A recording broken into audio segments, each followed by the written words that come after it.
అందరికీ నమస్కారం. Penetration testing video సిరీస్లో ఇప్పుడు phases of penetration testing video చూద్దాము. సో జనరల్గా ఫేజెస్ ఆఫ్ పెనిట్రేషన్ టెస్టింగ్ ఏముంటాయి అంటే planning and reconnaissance, scanning, gaining access or exploitation, maintaining access, report writing and remediation or retesting అనమాట. So ఈ phases of penetration testing or steps అనేవి organization to organization కొంచెం slight differences అనేవి ఉండొచ్చు, but almost అన్నీ సిమిలర్గానే ఉంటాయి అనమాట. సో కొంతమంది ఏంటంటే వాళ్ళకి సపరేట్ మెథడాలజీస్ వాడుతూ ఉంటారు. కొంతమంది ఏంటంటే ఆర్గనైజేషన్ రిక్వైర్మెంట్ని బేస్ చేసుకొని కొన్ని స్లైట్ చేంజెస్ చేస్తూ ఉంటారు అనమాట. సో ఇందులో ఫస్ట్ ఫేజ్ ఏంటంటే ప్లానింగ్ అండ్ రికానైసెన్స్. సో ఈ ప్లానింగ్ అండ్ రికానైసెన్స్లో ఏంటంటే ఏవేవి టెస్ట్ చేయాలి, సో ఆర్గనైజేషన్లో పెనిట్రేషన్ టెస్టింగ్ చేసేటప్పుడు ఎలాంటి వాటిని టెస్ట్ చేయాలి అనేది ఒక జనరల్గా ఏమంటారంటే కొంతమంది మెమరాండమ్ ఆఫ్ అండర్స్టాండింగ్ అంటారు కదా, ఒక స్కోప్ అనమాట. ఇన్ స్కోప్లో ఏమున్నాయి, ఇన్ స్కోప్లో ఫర్ ఎగ్జాంపుల్ ఏదైనా ఒక డొమైన్ తీసుకుంటే సమ్ xyz.com. సో xyz.com అనేది ఇన్ స్కోప్లో ఉంది అంటే మీరు టెస్ట్ చేయొచ్చు. సమ్ xyz.abc.com సబ్ డొమైన్స్ ఏమైనా ఉంటే అవి అవుట్ ఆఫ్ స్కోప్లో ఉన్నాయి అనుకుంటే అవి మెన్షన్ చేస్తారనమాట అట్లా. సో P1 వల్నరబిలిటీసా లేకపోతే P4 అప్ టు P5 వల్నరబిలిటీసా, ఎలాంటి టైప్ ఆఫ్ వల్నరబిలిటీస్ని వాళ్ళు టెస్ట్ చేస్తారు పెన్ టెస్టర్స్, అండ్ వేటిని టెస్ట్ చేస్తారు. ఫర్ ఎగ్జాంపుల్ వెబ్ అప్లికేషన్స్ని మాత్రమే టెస్ట్ చేస్తున్నారు అనుకోండి, వెబ్ అప్లికేషన్స్, లేదు ఎంటైర్ నెట్వర్క్ని కూడా టెస్ట్ చేస్తారనుకోండి, నెట్వర్క్ గురించిన డీటెయిల్స్ అనమాట. అట్లా టైప్స్ ఆఫ్ పెనిట్రేషన్ టెస్టింగ్స్ ఉన్నాయి కదా, black box penetration testing, white box penetration testing, grey box penetration testing. ఇట్లా వాళ్ళ రిక్వైర్మెంట్ని బట్టి ఎవరైతే పెనిట్రేషన్ టెస్టింగ్ చేపిస్తున్నారో ఆర్గనైజేషన్ వాళ్ళ రిక్వైర్మెంట్ని బేస్ చేసుకొని ఒక ప్లాన్ చేసుకుంటారు అనమాట. సో ఆ ప్లాన్ చేసుకున్న తర్వాత రికానైసెన్స్ లేకపోతే గ్యాదరింగ్ ఇన్ఫర్మేషన్, డిస్కవరీ అని కూడా అంటారు. సో ఈ గ్యాదరింగ్ ఇన్ఫర్మేషన్లో ఏంటంటే యాజ్ మచ్ యాజ్ పాసిబుల్, ఎన్ని అయితే పాసిబుల్లో అంత ఇన్ఫర్మేషన్ ఆ పర్టికులర్ టార్గెట్ గురించి, వెబ్ అప్లికేషన్ అయితే వెబ్ అప్లికేషన్, ఒకవేళ ఏదైనా పర్టికులర్ వేరే డొమైన్ అయితే ఆ డొమైన్ గురించి, లేదంటే ఆ నెట్వర్క్ గురించి అయితే నెట్వర్క్ గురించి, లేదంటే కంపెనీ గురించి, ఓపెన్ సోర్స్ అనమాట. లైక్ ఎలా అంటే గూగుల్లో ఎంత ఇన్ఫర్మేషన్ దొరుకుతుంది ఓపెన్ సోర్స్గా ఫ్రీగా. జనరల్గా మనం ఏదైనా ఒక ఆర్గనైజేషన్ గురించి సెర్చ్ చేస్తే ఆ వెబ్సైట్ గురించి కానీ, లేకపోతే లింక్డ్ఇన్ ప్రొఫైల్స్ కానీ, ఫేస్బుక్ ప్రొఫైల్స్ కానీ, ఇట్లా ఇన్ఫర్మేషన్ అనేది మనం గ్యాదర్ చేయొచ్చు అనమాట. సో అలా ఆ ఇన్ఫర్మేషన్ ఎంతవరకు పాసిబుల్లో అలాంటి బేసిక్ ఇన్ఫర్మేషన్, నెట్వర్క్కి సంబంధించిన నెట్వర్క్ ఇన్ఫర్మేషన్, సో ఇలాంటి ఇన్ఫర్మేషన్ అనేది గ్యాదర్ చేస్తారనమాట. సో ఈ ఇన్ఫర్మేషన్ గ్యాదరింగ్లో యాక్టివ్ ఇన్ఫర్మేషన్ గ్యాదరింగ్ ఉంటుంది, ప్యాసివ్ ఇన్ఫర్మేషన్ గ్యాదరింగ్ ఉంటుంది. యాక్టివ్ ఇన్ఫర్మేషన్ గ్యాదరింగ్ ఎలా ఉంటుందంటే డైరెక్ట్గా నెట్వర్క్తో కానీ ఆ డొమైన్తో కానీ ఇంటరాక్ట్ అవుతాం అనమాట. బేసిక్గా ఫస్ట్ ప్యాసివ్ ఇన్ఫర్మేషన్ గ్యాదరింగ్ ఉంటుంది. ప్యాసివ్ ఇన్ఫర్మేషన్ గ్యాదరింగ్ ఎలా అంటే ఆర్గనైజేషన్తో డైరెక్ట్గా ఆ పర్టికులర్ డొమైన్తో కానీ ఆ పర్టికులర్ నెట్వర్క్తో కానీ ఐపీతో కానీ డైరెక్ట్గా ఇంటరాక్ట్ కాకుండా సోషల్ మీడియాల నుంచి కానీ, బ్లాగ్స్ నుంచి కానీ, వెబ్సైట్స్ నుంచి కానీ ఎంత ఇన్ఫర్మేషన్ గ్యాదర్ చేయగలుగుతారో అంత ఇన్ఫర్మేషన్ గ్యాదర్ చేస్తారనమాట. ప్యాసివ్ అంటే డైరెక్ట్గా మనం టార్గెట్తో ఇంటరాక్ట్ కాము. యాక్టివ్ ఇన్ఫర్మేషన్ గ్యాదరింగ్లో ఏంటంటే డైరెక్ట్గా టార్గెట్తో ఇంటరాక్ట్ అయ్యి ఇన్ఫర్మేషన్ గ్యాదర్ చేస్తారనమాట. సో ఇలా ఇన్ఫర్మేషన్ యాక్టివ్గా టార్గెట్తో ఇంటరాక్ట్ అయ్యి గ్యాదర్ చేయడం వల్ల ఏమవుతుంది అంటే పర్టికులర్గా ఎవరైతే పెన్ టెస్టర్ ఉన్నారో లేకపోతే బ్లాక్ హ్యాకర్ ఉన్నారో వాళ్ళు యూజ్ చేసే ఐపీ అడ్రసెస్, ఫర్ ఎగ్జాంపుల్ ఏదైనా ఒక స్కానింగ్ కానీ ట్రై చేశారనుకోండి, ఆ స్కాన్ ఏ ఐపీ అడ్రస్ నుంచి స్కాన్ జరుగుతుంది అనేది వాళ్ళ పర్టికులర్ నెట్వర్క్లో క్యాప్చర్ చేయడానికి ఛాన్సెస్ ఎక్కువగా ఉంటాయి అనమాట. సో అది యాక్టివ్ అవుతుంది. సో ఎక్కువ active and passive information gatherings అనేవి ఇలా ఉంటాయి అనమాట. తర్వాత స్కానింగ్, ఈ ఇన్ఫర్మేషన్ గ్యాదర్ చేసిన తర్వాత ఏంటంటే స్కాన్ చేయొచ్చు అనమాట. ఫర్ ఎగ్జాంపుల్ పెనిట్రేషన్ టెస్టింగ్ అయినప్పుడు ఏమవుతుంది అంటే పెన్ టెస్టర్స్ పర్టికులర్గా ఏదైనా ఒక స్కానింగ్ టూల్ని యూజ్ చేసి కానీ లేకపోతే మాన్యువల్ టెక్నిక్స్ ఏదైనా యూజ్ చేసి కానీ ఇన్ఫర్మేషన్ గ్యాదర్ చేస్తారు. సో ఇలా ఇన్ఫర్మేషన్ గ్యాదర్ చేసేటప్పుడు ఏంటంటే పెనిట్రేషన్ టెస్టింగ్ ఆర్గనైజేషన్ చేపిస్తుంది కాబట్టి వాళ్ళ ఆర్గనైజేషన్లో జనరల్గా డిఫరెంట్ టైప్స్ ఆఫ్ డిటెక్టింగ్ టూల్స్ని యూజ్ చేస్తారనమాట. ఆర్గనైజేషన్ సైబర్ సెక్యూరిటీ కానీ వాళ్ళ ఆర్గనైజేషన్లో ఇంప్లిమెంట్ చేసి ఉంటాయి. డిటెక్టింగ్ టూల్స్ ఏం చేస్తాయంటే పర్టికులర్ ఈ ఐపీ నుంచి స్కాన్ అవుతుందనే డీటెయిల్స్ వాళ్ళకి అలర్ట్స్ రూపంలో వాళ్ళకి వెళ్తుంది అనమాట. మీ ఈమెయిల్స్ రూపంలో కానీ, అలర్ట్స్ రూపంలో కానీ, లేకపోతే వాళ్ళు ఏమైనా టూల్ యూజ్ చేస్తే వాళ్ళ టూల్లో కానీ వాళ్ళకి కనిపిస్తుంది అనమాట. సో డిఫెన్సివ్ పర్పస్ ఏమైనా యూజ్ చేస్తుంటే అలాంటప్పుడు ఏం చేస్తారు అంటే ఫైర్ వాల్స్లో కానీ ఆ పర్టికులర్ అప్లికేషన్స్లో కానీ ఏదైతే పెనిట్రేషన్ టెస్టర్స్ యూజ్ చేసే ఐపీ అడ్రసెస్ ఉన్నాయో ఆ ఐపీ అడ్రసెస్ పెన్ టెస్టర్స్ ఆర్గనైజేషన్కి ఇవ్వడం వల్ల వాళ్ళు ఐపీని అలౌ లిస్ట్లో క్రియేట్ చేసుకుంటారు, లేదంటే ఆ ఐపీ నుంచి వచ్చే ట్రాఫిక్ని ఇగ్నోర్ చేస్తారు, లేదంటే ఏం జరుగుతుందో అబ్జర్వ్ చేస్తారనమాట. మలీషియస్ యాక్టివిటీగా కన్సిడర్ చేయకుండా పెన్ టెస్టింగ్ యాక్టివిటీ జరుగుతుంది కాబట్టి. సో అలా ఉంటుందన్నమాట.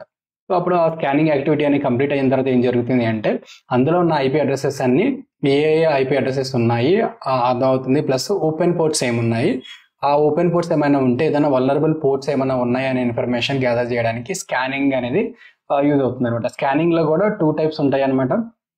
ఎలా అంటే డైరెక్ట్గా మాన్యువల్ స్కానింగ్ ఉంటుంది, లేకపోతే రెగ్యులర్గా ఏమైనా చిన్న స్క్రిప్ట్స్ రన్ చేసి చెక్ చేస్తారనమాట మాన్యువల్ స్కానింగ్లో. లేదంటే ఆటోమేటెడ్ స్కానింగ్ టూల్స్ని యూజ్ చేసి స్కానింగ్ చేస్తూ ఉంటారు అనమాట. సో అలా స్కాన్ చేసిన తర్వాత వచ్చిన ఇన్ఫర్మేషన్ని బేస్ చేసుకొని ఫర్దర్గా వాళ్ళు ఎక్స్‌ప్లాయిట్స్ అనేవి క్రియేట్ చేసుకుంటూ ఉంటారు అనమాట, ఆ వల్నరబిలిటీని బేస్ చేసుకొని.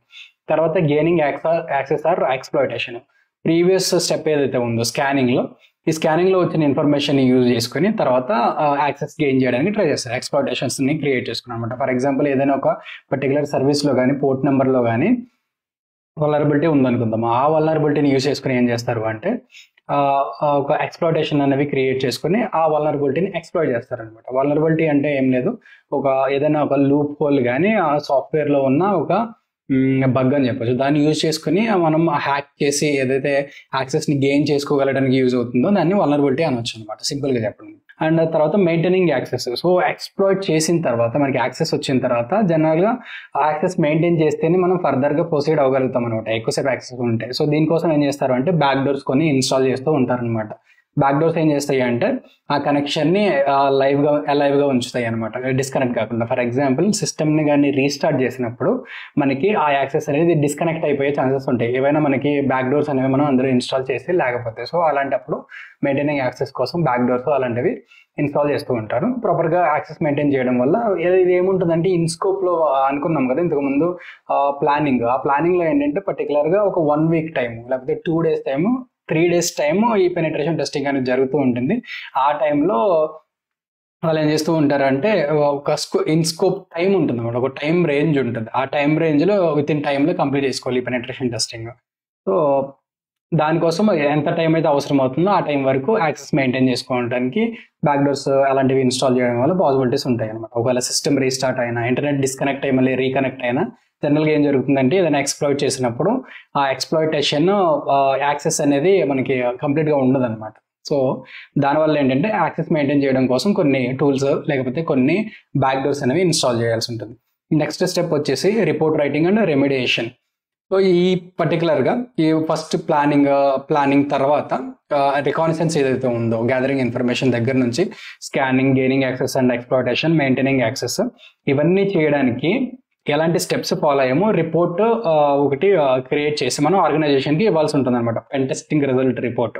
సో ఈ రిపోర్ట్ ఎలా ఉండాలి అంటే టెక్నికల్గా ఎవరైనా ఉన్నా సరే ఆ ఆర్గనైజేషన్లో, నాన్ టెక్నికల్ పీపుల్ ఎవరైనా ఉన్నా సరే ఈ రీడబుల్గా ఉండాలన్నమాట, ఈజీ టు రీడ్ అన్నట్టు, వాళ్ళకి అండర్స్టాండింగ్గా ఉండాలి. ఇన్ కేస్ ఎవరైనా ఒక టెక్నికల్ పర్సన్ కానీ మీకు ఆ రిపోర్ట్ ఇవ్వాలి అని అడిగితే టెక్నికల్ వేలో ఉండాలి, అతనికి అర్థమయ్యే వేలో. Non technical person, cyber security related కాకుండా ఆర్గనైజేషన్లో ఎవరైనా హైయర్ అఫీషియల్స్ కానీ ఎగ్జిక్యూటివ్స్ కానీ ఎవరైనా ఉన్నప్పుడు వాళ్ళకి నాన్ టెక్నికల్గా క్లియర్గా అర్థమయ్యేటట్టు ఎలా రిపోర్ట్ ఇవ్వాలో అలా రిపోర్ట్ జనరేట్ చేయాలన్నమాట. రిపోర్టింగ్ అనేది చాలా ఇంపార్టెంట్, మనం చేసిన వర్క్ మొత్తం మన రిపోర్ట్ రిజల్ట్లో కనిపిస్తుంది అనమాట, ఏం చేసామో ఏంటి అనేది. అండ్ రెమిడియేషన్, ఇన్ కేస్ ఏమైనా వల్నరబిలిటీస్ ఉంటే మనం ఎలా, ఇన్ కేస్ రిక్వైర్మెంట్ ఉంటే వాళ్ళ రెమిడియేషన్ గురించి కూడా వాళ్ళు అడిగితే మనం ఈ స్టెప్స్ ఫాలో అయ్యి దీన్ని రెమిడియేట్ చేసి పర్టికులర్ వల్నరబిలిటీ అనేది కూడా మనం రిపోర్ట్లో ఇవ్వాల్సి ఉంటుంది. And then retesting, in case వాళ్ళు ప్యాచింగ్ టీమ్ అని ఒకటి ఉంటుంది అనమాట, ఏదైనా ప్రాబ్లం ఉంటే దాన్ని కొత్త లేటెస్ట్ వర్షన్స్కి అప్లికేషన్స్ని కానీ ఆ సర్వీసెస్ని కానీ అప్డేట్ చేయడానికి. సో వాళ్ళు అప్డేట్ చేసిన తర్వాత ఏంటంటే రీటెస్టింగ్ అనమాట, ఇన్ కేస్ మళ్ళీ అది ఒకవేళ ప్యాచ్ అప్లై చేసిన తర్వాత ప్రాపర్గా అప్లై అయిందా లేదా చెక్ చేయడానికి ఏంటంటే రీటెస్ట్ చేస్తారు. సో ఈ రిపోర్టింగ్లో ఏంటంటే మనం ప్రూఫ్ ఆఫ్ కాన్సెప్ట్ అని ఉంటుంది ఒకటి, POC. ఈ ప్రూఫ్ ఆఫ్ కాన్సెప్ట్ ఏంటంటే స్టెప్ బై స్టెప్ ప్రొసీజర్, ఎట్లా ఇన్ఫర్మేషన్ గ్యాదర్ చేసాము about the organisation or about the target, like website కానీ నెట్వర్క్ కానీ, ఇలా ఇన్ఫర్మేషన్ గ్యాదర్ చేసిన తర్వాత మాన్యువల్గా కానీ ఆటోమేటెడ్ స్కానింగ్ కానీ మేము యూజ్ చేసి స్కాన్ చేసాము. తర్వాత స్టెప్లో గెయినింగ్ యాక్సెస్ ఆర్ ఎక్స్‌ప్లాయిటేషన్, ఆ పర్టికులర్ వల్నరబిలిటీని యూజ్ చేసుకొని ఎక్స్‌ప్లాయిట్ చేసాము. అండ్ దెన్ యాక్సెస్ మెయింటైన్ చేయడం కోసం బ్యాక్ డోర్స్ అవి ఇన్స్టాల్ చేసాము. And then report writing result అనేది ఇదని చెప్పేసి మనం పర్టికులర్గా ఆ పెనిట్రేషన్ టెస్టింగ్ రిపోర్ట్ ఏదైతే ఉంటుందో ఆ రిపోర్ట్లో మనం క్లియర్గా మెన్షన్ చేస్తాం అనమాట. సో ఈ స్టెప్స్ ఏవైతే ఉన్నాయో మ్యాక్సిమం అందరూ ఇవే స్టెప్స్ ఫాలో అవుతారు, బట్ స్లైట్ డిఫరెన్సెస్, కొన్ని మెథడాలజీస్ చేంజెస్ అనేవి ఉంటాయి అనమాట ఆర్గనైజేషన్ టు ఆర్గనైజేషన్, ఎవరైతే ఆ పెనిట్రేషన్ టెస్టింగ్ సర్వీస్ అనేది ప్రొవైడ్ చేస్తున్నారో వాళ్ళకి, అండ్ ఎవరిదైతే రిక్వైర్మెంట్ ఉందో ఆర్గనైజేషన్ రిక్వైర్మెంట్ వాళ్ళది అనమాట. సో ఎంత చెప్పినట్టుగానే black box penetration testing, grey box penetration testing, white box penetration testing, ఇలాగ ఈ డిఫరెన్సెస్లో కూడా ఏ type of penetration testing perform చేస్తున్నామో డిపెండ్ అయ్యి మనం ఈ స్టెప్స్ అన్ని ఫాలో అవుతూ ఫైనల్గా రిపోర్ట్ అనేది జనరేట్ చేసి ఆర్గనైజేషన్ ఇవ్వడం వల్ల ఏమవుతుంది అంటే, ఎవరైనా అటాకర్ ఆ vulnerability, for example black box penetration టెస్టింగ్ని ఎగ్జాంపుల్గా తీసుకుంటే, ఒక బ్లాక్ బాక్స్ పెనిట్రేషన్ టెస్టర్ ఎలా ఇన్ఫర్మేషన్ గ్యాదర్ చేస్తారు, ఎలా స్కాన్ చేస్తారు, ఎలా ఎక్స్ప్లాయిట్ చేస్తారు, యాక్సెస్ని ఎలా మెయింటైన్ చేస్తారు. సో ఇలా ఈ స్టెప్స్ అన్ని మనకి ముందే అర్థమైపోతాయి కాబట్టి ఆర్గనైజేషన్లో ఉన్న వల్నరబిలిటీ, లేదంటే కంప్యూటర్ సిస్టమ్స్లో, సర్వీసెస్లో, ఆ వెబ్సైట్స్లో, డొమైన్స్లో, ఆ ఐపీ అడ్రసెస్లో ఉన్న వల్నరబిలిటీస్ని మనం ఫైండ్ అవుట్ చేసి, ఐపీ అడ్రసెస్లో ఉన్న వల్నరబిలిటీ అంటే ఆ ఐపీ పైన రన్ అయ్యే సర్వీసెస్లో వాటిలో ఉన్న వల్నరబిలిటీని ముందే ఫైండ్ అవుట్ చేసి మనం రిపోర్ట్ జనరేట్ చేసి వాళ్ళకి ఇవ్వడం వల్ల, వాళ్ళు ప్యాచెస్ చేసుకోవడం వల్ల ఏంటంటే, బిఫోర్ ఎవరైనా బ్లాక్ హ్యాకర్ హ్యాక్ చేసే ముందే మనం ఆ ప్యాచెస్ అప్లై చేసుకోవడం వల్ల ఆర్గనైజేషన్, మన డిజిటల్ అసెట్స్ అనేవి సెక్యూర్గా ఉంటాయి అనమాట. సో ఇది phases of penetration testing. So నేను ఇలాంటి ఇన్ఫర్మేషన్ వీడియోస్ ఇంకా చేస్తూనే ఉంటాను. కొన్నిసార్లు లేట్ అవుతూ ఉంటుంది వీడియోస్ అప్లోడ్ చేయడానికి. సో నా వేరే వర్క్స్ ఉండడం వల్ల. ఇంకా చాలామంది నాకు కామెంట్స్లో అడుగుతూ ఉంటారు, కొన్ని డౌట్స్ అడుగుతూ ఉంటారు, లేదంటే కొన్ని మెయిల్స్ చేస్తూ ఉంటారు. సో నేను ప్రతిసారి ఇమీడియట్గా రిప్లై ఇవ్వకపోవచ్చు, మ్యాక్సిమం నేను రిప్లై ఇవ్వడానికి ట్రై చేస్తూ ఉంటాను. సో నా వర్క్స్లో బిజీ ఉండడం వల్ల నేను కొంచెం రిప్లై ఇవ్వడం లేట్ అవుతూ ఉండొచ్చు. So please try to understand. So ఇదనమాట phases of penetration testing. Next వీడియోస్లో నేను ఇంకొంచెం బేసిక్ ఇన్ఫర్మేషన్ ఇవ్వడానికి ట్రై చేస్తాను. ఇంకొకటి ఏంటంటే, నేను ఏవైతే ఈ వీడియోస్ చేస్తున్నానో, పెనిట్రేషన్ టెస్టింగ్ కానీ, వల్నరబిలిటీ మేనేజ్మెంట్ కానీ, జిఆర్సీ కానీ, వేరే టాపిక్స్ అన్ని సైబర్ సెక్యూరిటీ రిలేటెడ్ ఏ టాపిక్స్ అయితే చేస్తున్నానో అన్ని టాపిక్స్ పైన నేను సపరేట్ కోర్సెస్ క్రియేట్ చేసే ప్లాన్ ఉంది నాకు. బట్ నా టైమింగ్ అడ్జస్ట్మెంట్ వల్ల కుదరట్లేదు. సో ఇన్ కేస్ ఫ్యూచర్లో ఏమైనా కోర్సెస్ కానీ నేను కంప్లీట్గా చేస్తే డిస్క్రిప్షన్లో లింక్ ఇవ్వడానికి ట్రై చేస్తాను ప్రతి వీడియో దాంట్లోనూ. సో అదనమాట. అందుకే నేను చేసే వీడియోస్ మొత్తం కంప్లీట్ వీడియోస్ నేను ఎందుకు చేయట్లేదు అంటే, సో కొన్ని బ్లాక్ హ్యాట్కి సంబంధించినవి మనం యూట్యూబ్లో పర్ఫామ్ వీడియోస్ క్రియేట్ చేసి అవి పెట్టడం వల్ల ఏమవుతుంది అంటే, ఛానల్కి ప్రాబ్లం అవుతుంది అనమాట. స్ట్రైక్స్ పడతాయి, కొన్ని యూట్యూబ్ టర్మ్స్ అండ్ కండిషన్స్ ఉంటాయి, అవన్నీ ఫాలో అవ్వకపోతే ఛానల్కి ప్రాబ్లం అవుతుంది అనమాట. సో అందుకని నేను అన్నీ పెట్టను. సో అలాంటివి ఏమన్నా ఇన్ కేస్ కంప్లీట్ కోర్సెస్ చేస్తే డెఫినెట్గా నేను డిస్క్రిప్షన్లో పెడతాను అనమాట. మీరు డిస్క్రిప్షన్ అప్పుడు చెక్ చేస్తూ ఉండండి. ప్రజెంట్ అయితే ఏం లేవు డెఫినెట్గా, బట్ నాకు ప్లాన్స్ అయితే డెఫినెట్గా ఉన్నాయి కంప్లీట్ కోర్సెస్ చేయడానికి. సో అదనమాట. ఫ్యూచర్లో నేను అప్డేట్ ఇస్తాను దీనిపైన ఏమన్నా అప్డేట్ ఉంటే. మీకు ఏమైనా డౌట్స్ ఉంటే కామెంట్స్లో తెలియజేయండి. నేను ఇంకోటి ఫ్రీక్వెంట్లీ ఆస్క్డ్ క్వశ్చన్స్ పైన కూడా ఏమైనా వీడియోస్ చేసి ఒక సపరేట్ ప్లేలిస్ట్ పెట్టడానికి నేను ట్రై చేస్తాను. So that's it for this video. Thank you so much for watching. Like, share and subscribe to my channel. Thank you.